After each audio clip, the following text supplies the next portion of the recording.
அன்புள்ள மிதுன ராசி அன்பர்களே வணக்கம்.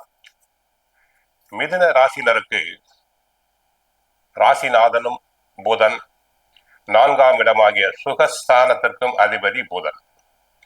ராசிநாதன் தற்போது 7ஆம் இடத்திற்கு செல்கிறார். குடும்பத்தில் கலகம் உண்டு, பேச்சில் கவனம் தேவை. கணவன் மனைவி இடையே ஒற்றுமை குறையலாம். ஆக 4ஆம் இடத்தில் புதன், 4ஆம் இட புதன் 7இல் இருப்பதால் உடலில் சுகவீனம் அதிகரிக்கும். குடும்பத்தில் ஒன்றுமில்லாத விஷயங்களுக்கு கூட சண்டை சச்சரவு வரலாம். சுபகாரியங்கள் தடங்கலாகலாம்.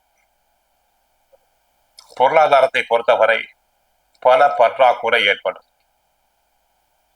ஒரு கடனை அடைக்க மற்றொரு கடனை வாங்குவீர்கள். ஆக தேவையில்லாத அனாவசியமான செலவுகள் ஏற்படும். உத்தியோகத்தை பொறுத்தவரை உத்தியோகத்தில் உழைப்பு அதிகம். பிறர் வேலைகளையும் தாங்கள் சேர்த்து செய்ய வேண்டியிருக்கும். தங்களுக்கு நியாயமாக கிடைக்க வேண்டிய பதவி உயர்வு தடங்கலாகலாம். இடமாற்றம் கிடைப்பதில் சிக்கல்கள் உண்டாகலாம்.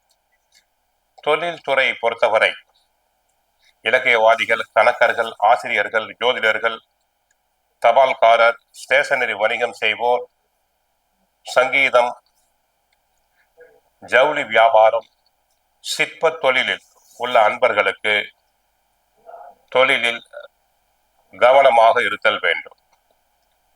அதிக முதலீடுகள் கூடாது. வியாபாரத்துறை அன்பர்கள், அதாவது தினசரி சாப்பிடக்கூடிய காய்கனிகள், வெந்தயம், பாசிப்பயிறு, மரகதம் போன்ற பொருட்களை விற்பனை செய்வோர் கவனமாக இருத்தல் வேண்டும். இல்லாவிட்டால் வியாபாரத்தில் நஷ்டம் வர வாய்ப்பு உண்டு. தொழிலுக்காக, வியாபாரத்திற்காக அதிக முதலீடுகள் தாங்கள் செய்தல் கூடாது. மாணவர்கள் படிப்பில் கவனம் தேவை. கெட்ட சகவாசம் கூடாது. பெற்றோர் சொற்படி, ஆசிரியர் சொற்படி அவர்கள் கேட்குதல் வேண்டும். தரகு கமிஷன் ஏஜென்சி, LIC ஏஜென்ட்ஸ் போன்றவர்கள் அலைச்சல் அதிகம். அலைச்சலுக்கு ஏற்ற பண வரவுகள் கிடைப்பதில் தடங்கல்கள், தாமதங்கள் உண்டாகலாம். நோயாளிகள், நரம்பு மண்டலம், தோல் பட்டை, முதுகு வலி, மூட்டு வலி, இடுப்பு வலி நோயாளிகள் உடல் நலனை நன்றாக பராமரிக்க வேண்டும். சிறு உபாதை என்றாலும் மருத்துவரை சென்று சந்தித்தல் வேண்டும்.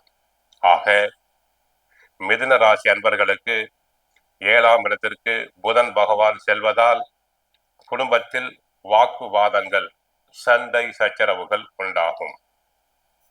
ஏற்கனவே சூரியனும் இருக்கிறார் 7ஆம் இடத்தில், செவ்வாயும் இருக்கிறார், சுக்கிரனும் இருக்கிறார். ஆக குடும்பத்தில் குழப்பங்கள் வரலாம். 3ஆம் நபர்களின் தலையீடுகள் வரலாம். கவனமாக இருத்தல் வேண்டும். கோவிலுக்கு சென்றால் புதன் பகவானையும் மகாவிஷ்ணுவை வழிபடுங்கள். விஷ்ணு சகஸ்ரநாமம் பாராயணம் செய்யுங்கள். வாழ்க வளமுடன், மங்களம் உண்டாகட்டும்.